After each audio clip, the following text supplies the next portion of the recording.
Hey everybody, it's John from the Hustle Daily Show. Before we get into the show today, did you know that HubSpot launched an AI chatbot that helps you build awesome campaigns at scale with just a few prompts?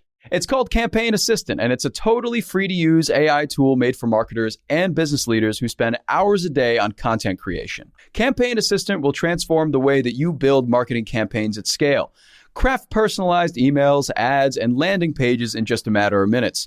Just pick the content type, add the key selling points, and let the AI take it from there. And the best part, it works seamlessly with all of HubSpot's marketing and sales tools to scale your output across email, social, and more. So AI your way into the most effective campaigns yet at HubSpot.com/campaign-assistant.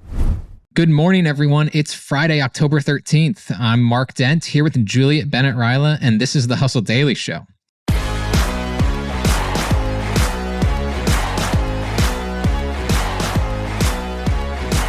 So as I just mentioned, it is October and it is Friday the 13th. And so today we have a somewhat spooky episode for you. We're going to be talking about this app called Morty, which is basically the Netflix of finding scary, geeky stuff. And it especially comes in handy if you don't trust average Yelp reviews on haunted attractions. You know, it's like Netflix, but also like Yelp for scary stuff. But before we get into all of that, we're just going to chat about a few of the stories making headlines in the world of business and tech. Okay, starting off up in the skies. Delta Airlines' profit rose nearly 60% in the third quarter to $1.11 billion, beating expectations. Why was that? Well, summer travel demand, particularly international flights, boosted the airline, even though there has been some recent customer outrage over changes to its frequent flyer program. Okay, moving on into some federal government news. The Social Security checks that support more than 71 million Americans are going to see a 3.2% increase in 2024. That's the smallest gain since 2021. The cost of living adjustment, which is calculated from the Consumer Price Index, reflects the cooling inflation that we've been seeing. However, September inflation was at 3.7% year over year. So the inflation is going to have to cool down just a little bit more for that increase to track inflationary values. Okay, on to shoes. Reebok basketball has a new president, and it's Shaquille O'Neal. Shaq, the former basketball player for the Orlando Magic and Los Angeles Lakers, walked away from a $40 million shoe deal with the company 25 years ago, but now he's back. In between those Reebok stints, Shaq actually sold his own brand of affordable sneakers. They'd go for like $35 at Walmart or Payless Shoe Source, and he sold roughly 400 million pairs of them as of 2021. Disney's price hikes have officially gone into effect on its streaming services Disney Plus, Hulu, and ESPN Plus, as well as at Disneyland. Standard Disneyland parking is now going to cost $35. A little historic comparison here. Parking in 1960 at Disneyland was just 25 cents, or $2.50 adjusted for inflation. And back then, a child's ticket to get into the park was $3.55, or roughly the $35 that it's now going to cost you just to park at Disneyland today. All right, let's get on to this main story and talk some about Halloween.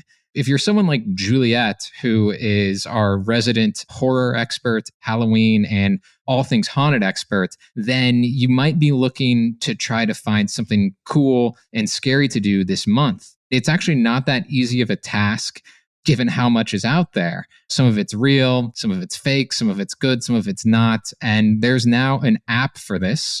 Juliet, tell us about Morty, this app that can be sort of your best friend come Halloween time. Yeah. So Morty started out as an app for escape room enthusiasts, launched a couple years ago.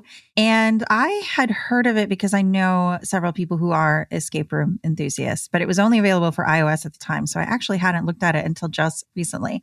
So what's interesting, I think, about starting as an escape room app is if you go on Yelp, and I talked about this a lot with Morty's CEO, Andy Bach, which is you go on Yelp and every escape room is either the best thing someone has ever done in their life, or it was absolutely terrible and they had the worst time. Mostly it's I had the best time of my life. And the reason I think for this is because although escape rooms have been around for several years, a lot of people are like doing it as a corporate team building exercise or a birthday party. It's their first time. Sure. I think the first time people do one, they're like, wow, that was really fun. Or they were like, no, I can't believe I was trapped in a room with my coworkers for an hour and it was terrible. Let's say you're traveling, you're not really able to find what the best room is unless you're talking with other people who know about rooms. And then you just end up in something that has 5 stars from a bunch of teenagers on a birthday party, but it actually kind of sucked in comparison to other rooms that you've done. Right. And they're not exactly cheap. You know, they tend to be $25 to $40 per person. So if you only get to do one room when you're traveling, you want to do a good one. So Morty, anyone can use it, but right now it has a lot of enthusiasts on there and it asks specific questions like, you know, was there a live actor in the room? Were the puzzles hard? What was the atmosphere like? Was there a story? Stuff like that. Yeah, so it's very much more insidery. And we were comparing it maybe to just like Yelp or something like, you know, Netflix even there. But it sounds to me almost a little bit like Goodreads in a way, where it's like people who really read books go on there and they write critical reviews versus Amazon. It's like 1 star or 5 star kind of every time. Right. And so escape rooms and haunted houses, they're often very social things. I guess you could go to them alone, but I don't think you'd like it. I think it would be fun. So, you know, there's this social element where you can kind of say, all right, I want to do this room. I'm going to tag my friends on Morty. We're going to plan this. We're going to go. We're going to log the date we did it. My friend actually keeps a very detailed spreadsheet of every room she's ever done, if she escaped, and if so, what her time was. And she also ranks them. So people are really into being an escape room enthusiast, if that's what they're into. Right. I guess it's kind of like anything. Like if you're a big beer snob, you probably have the beer app and you have your favorites and you're constantly, you know, it's like anything else. For sure. But for this time of year, though, they have expanded recently beyond escape rooms and there are haunted attractions on there now, correct? Yes. And it sounds like there's quite a few to sift through. 3,000 maybe in the whole country. And that's just probably an estimate, but... Yeah, so they have estimated that we have about 3,000 haunted attractions throughout the United States. Many of these kind of cross over into immersive entertainment escape rooms. They did not include scare zones, which if you do not spend a lot of time at haunted attractions, that would be just like Universal Studios. That's just like the foggy areas where there's roaming monsters. That would be a scare zone. And they did not include yard displays. So some people get real wild during Halloween and they put up a whole thing in the front yard. That is not included. So this includes hay rides, trails, haunted houses, stuff like that. And there's about 3,000 of them that they rounded up in the United States, which would take you, they determined, about 67 days, consecutive days to do all of them. So it's actually pretty useful to have an app to be like, okay, there's 12 in my city. What one do I want to do? And it kind of has the same, you know, search parameters. You can be like, is this good for kids? Was it actually scary? It's also interesting. There's a lot of haunted attractions like, let's say, Knott's Berry Farm or Universal Studios, where you have multiple attractions within the same theme park or the same area. I thought it was interesting how the app breaks them down individually. Because sometimes I feel like a company will put all their money in one thing. Like Universal always has whatever the hot new IP is, which I think this year is The Last of Us. And so it's like, oh yeah, that maze was great, but these other ones, they're the same ones they've been running for 6 years. They're janky now, whatever. So there's a lot of reviews so you can really dive deep and be like, if I'm going to spend my money on one Halloween thing this year, this is going to be the one. So how is Morty doing? Is it getting attention, not just from people who are hardcore escape room and horror enthusiasts? Are investors paying attention as well? Yeah, and that's one thing that I actually found pretty impressive. They just completed a $2.2 million funding round in April. They have plans to add even more types of attractions or location-based entertainment to the app. Tiki bars, murder mystery dinners, you name it. And they have over 36,000 listings in terms of stuff to do on the app across Canada, Europe, and the United States. And among those, there are 15,000 to 20,000 users that go on the app every month. And of those, about 8,000 are hardcore enthusiasts who are using this consistently to plan their outings with their friends. Wow. Yeah. And he was saying that it helps drive about $1 million a month in bookings, which sounds like a lot. But when you consider the price of an escape room, even if every single one of these 8,000 people was planning just one escape room per month with 6 of their friends, you know, that does come out to quite a lot of money. Right. Absolutely. And we were talking a little bit earlier about Shaq and the Queen Mary. So that has been reviewed on Morty, correct? Yes. And you know what? It seems like not by a lot of people. I'm wondering if people are not into Shacktoberfest this year. Come on, guys. Shacktoberfest. I mean, it sounds good, but hey, what do I know? Right? The Los Angeles area just really has so many Halloween things, and some of them open in August. So I get it if people are like, you know what, I'm skipping Shaq this year. But it looks like there are some highly rated attractions at Shacktoberfest, which does take place on and around the Queen Mary, a historic ship located in the port there down in Long Beach. It looks like people are really into something called the Gray Ghost aboard the Queen Mary, which makes sense because you get to go on the boat. But you know what? Also some positive reviews for Dead Man's Wharf. So, not doing too bad, Shacktoberfest. All right.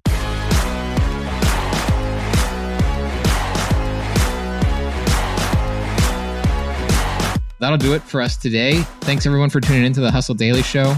We're a proud part of the HubSpot Podcast Network. Our editor today is Robert Hartwig, and our executive producer is Darren Clarke. We've got a lot more tech and business coverage in our newsletter, so if you're not subscribed, please go get signed up at thehustle.co/email, and we will catch you next week.